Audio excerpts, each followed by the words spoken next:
Simpelnya begini, ideologi politik itu kurang lebih seperti sebuah kumpulan gagasan yang ngegambarin gimana suatu negara itu diatur. Makanya, yang namanya ideologi politik itu berkaitan dengan yang namanya kekuasaan dan juga pemerintahan. Ruskin pernah mengatakan bahwa di dalam bukunya bahwa ideologi politik itu kurang lebih seperti blueprint atau cetak biru yang digunakan untuk mengatur sebuah negara, yang mengatur sebuah kebijakan dari negara tersebut. Apa keuntungan dari ideologi tersebut? Siapakah yang mendapatkan keuntungan ideologi tersebut di negara itu? Semua itu tergantung dari ideologi yang memegang kendali. Jadi ketika kita ngomongin tentang komunisme, sosialisme, terus liberalisme, atau nasionalisme, mereka semua memiliki jawaban yang berbeda-beda soal siapa yang mendapatkan untung dan siapa yang mendapatkan tidak untung di dalam negara tersebut yang memiliki sebuah ideologi. Kemudian menurut Prof. Budiarjo dalam bukunya, beliau mengatakan bahwa ideologi politik itu tentunya gak jauh beda dengan yang namanya peran negara. Karena menurut beliau itu negara itu semacam sebuah kendaraan dan ideologi itu semacam si supirnya. Jadi kalau supir ingin nyupir tapi nggak ada kendaraannya ya percuma, nggak bisa jalan dia, maka sama juga dengan ideologi tidak bisa berjalan. Seperti contoh negara-negara yang liberalisme seperti Amerika ya. Negara Amerika itu cuman yang menjaga kebebasan berindividu dengan mereka berekspresi gitu kan ya.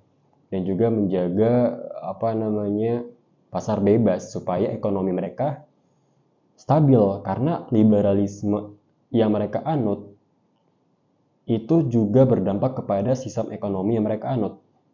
Begitu juga dengan sosialis. Negara-negara sosialis itu biasanya mereka langsung turun ke lapangan ya untuk menjaga kestabilan ekonomi mereka supaya kondisi ekonomi mereka itu tuh nggak tertinggal, sehingga ya mereka benar-benar langsung turun ke jalan biasanya untuk melihat keadaan rakyatnya.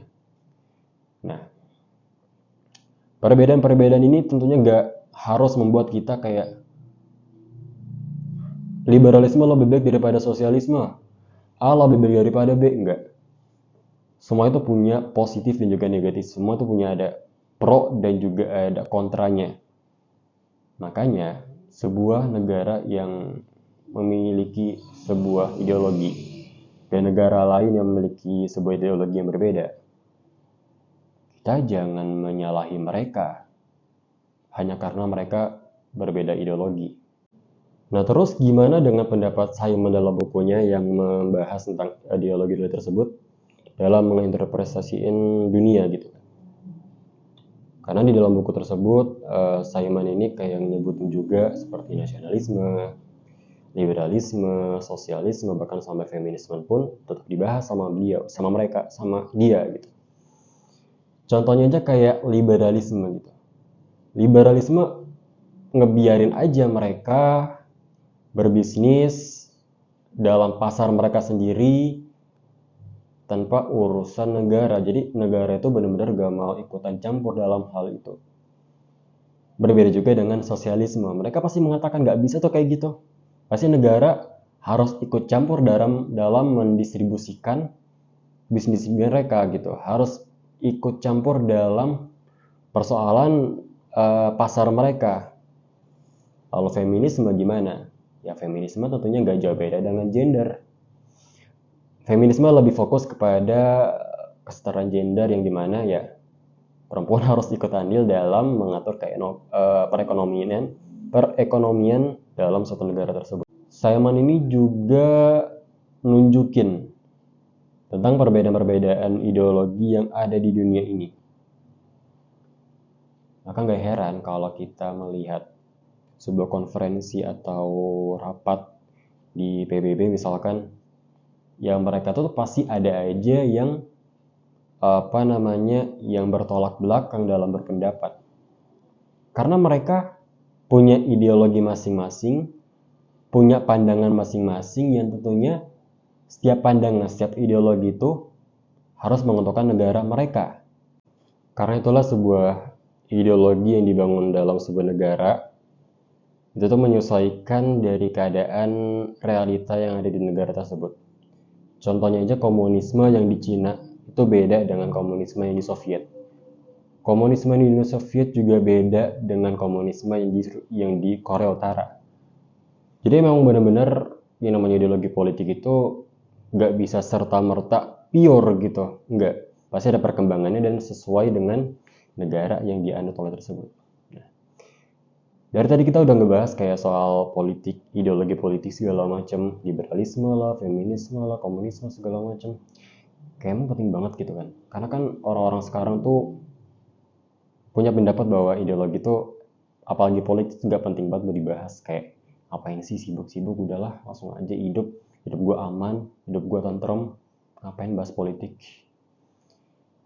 Itu adalah pendapat dari silent majority yang waktu pilpres kemarin itu asal pilih aja. Mereka tidak melihat masalah di tahun 98. Mereka nggak melihat kasus-kasus HAM yang nggak bisa berkata-kata lagi. Mereka nggak ngelihat soal Fufu Fafa. Dan mereka asal coblos aja. Mereka adalah silent majority yang nggak FOMO soal politik. Mereka jauh-jauh dengan politik. Padahal ketika kita mengatakan kita membahas tentang yang namanya pendidikan, ekonomi, kesetaraan gender, terus gimana cara kita mendapatkan makanan, gimana cara kita berbisnis dengan orang lain dan segala macam, itu semua tergantung politik. Tergantung politik itu semua. Pasti ujung-ujungnya ya politik.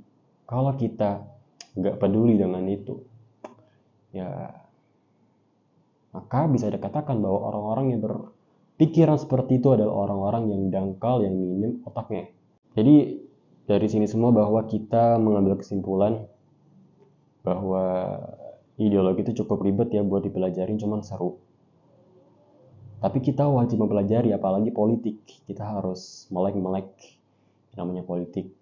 Karena itu adalah standar kehidupan dari sebuah negara dan terutama negara Indonesia.